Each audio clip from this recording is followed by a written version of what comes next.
Some towns are built slowly. Roads, homes, people, history. But what if one appeared overnight? No records, no past, no reason. And what if you found it? Would you ever come back? It began with a detour. Alex McRae, a long-haul trucker, was rerouted by his GPS down a stretch of road he didn't recognize. He'd driven across Nevada for over a decade, but this road felt new. Too clean, too smooth. No road signs, no gas stations, and no cars. Not one in 40 minutes. Then, out of nowhere, a sign. Welcome to Elmridge, EST 1822. Paint fresh, metal spotless. Alex blinked. There was no town called Elmridge in this part of Nevada. He would have known. Everyone would have known. But as he rounded the bend, there it was. An entire town. Old brick shops, a fire station, a school bell tower. Children rode bikes. A man walked a golden retriever. It was like stepping into a 1950s postcard in the middle of nowhere. Everything looked too perfect. No peeling paint, no rust, no weeds in the cracks. Even the neon signs glowed without a single flicker. A hardware store, a barber shop, and a diner. Always a diner. Alex stepped inside. A bell jingled. The place smelled like coffee, bacon, and butter. A smiling waitress greeted him. Kofe, hon. He nodded, eyes scanning the room. Locals sat at booths, reading papers. But their faces, something about them didn't stick. It wasn't that they were blurry, just unmemorable.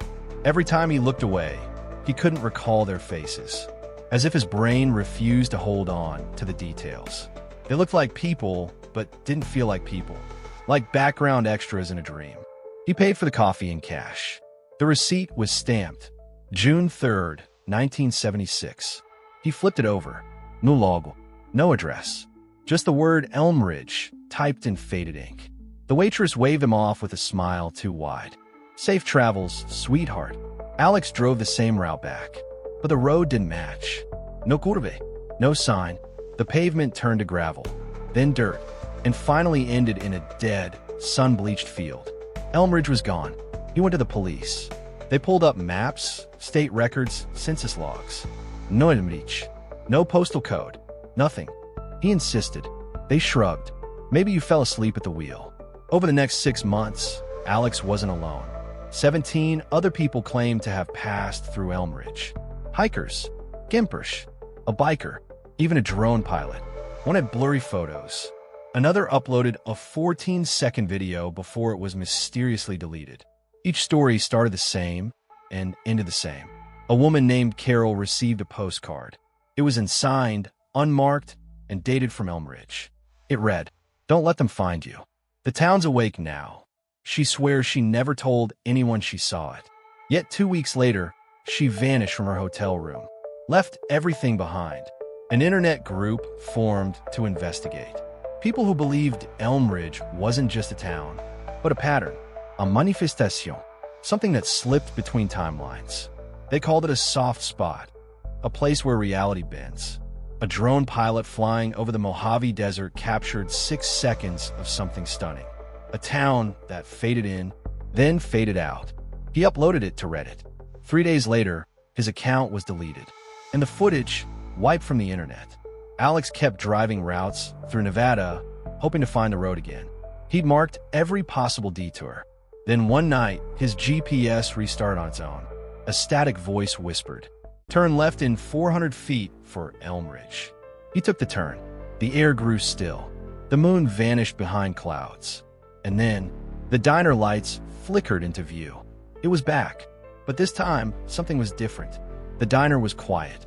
No wateries, no seasoning grid. The jukebox played static. He stepped inside, expecting people.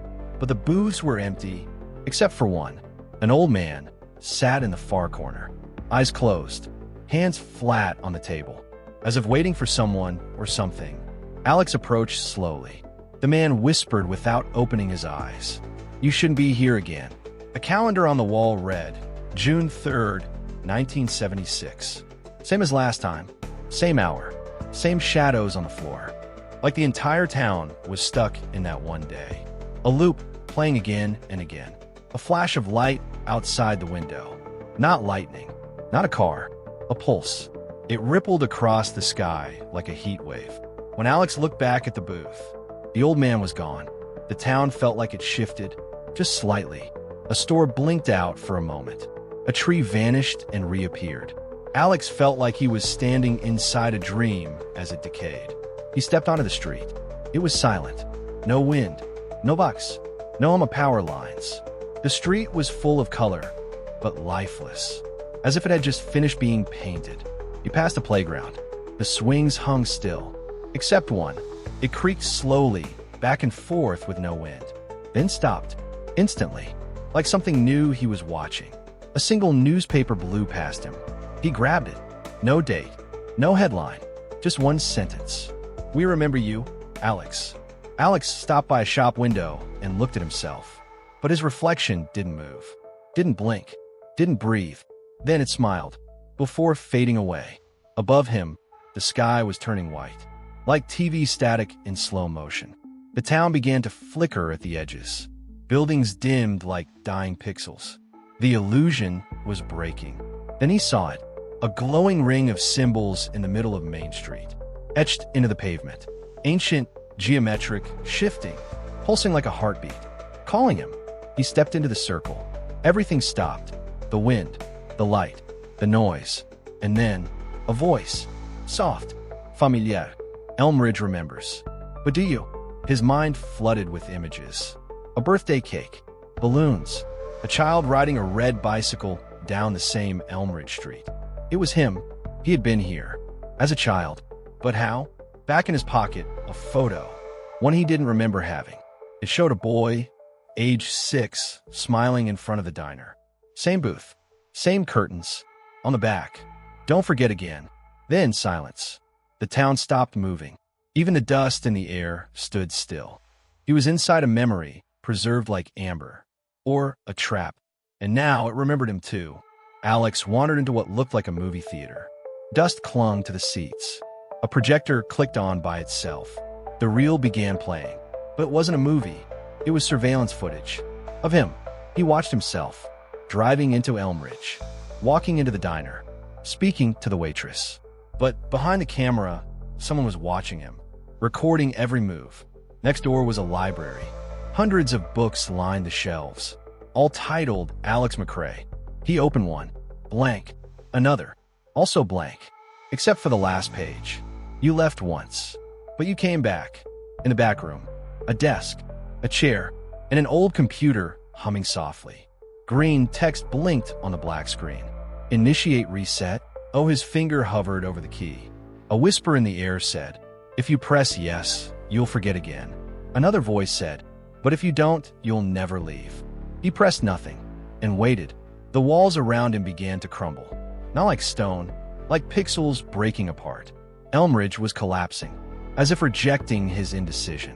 He ran back onto the street and saw them, silhouettes on the horizon. Not people, not animals, just watching, still as statues, dozens of them. He got in his truck, turned the key. The GPS flickered back to life. He drove, faster than before. The town shrank in his mirror, and then disappeared like smoke. Back home, he checked every map. Still no Elmridge, except one, a printed atlas in his garage. Someone had written the name Elmridge in pencil, then tried to erase it. Now he sees glimpses, when the lights flicker, when his radio picks up static, in the corner of mirrors. He sometimes sees the diner behind him, and the booth is never empty. Was Elmridge ever real? Or is there a place between memory and reality that remembers us when we forget it? What do you think Elmridge really was? Leave your theory in the comments.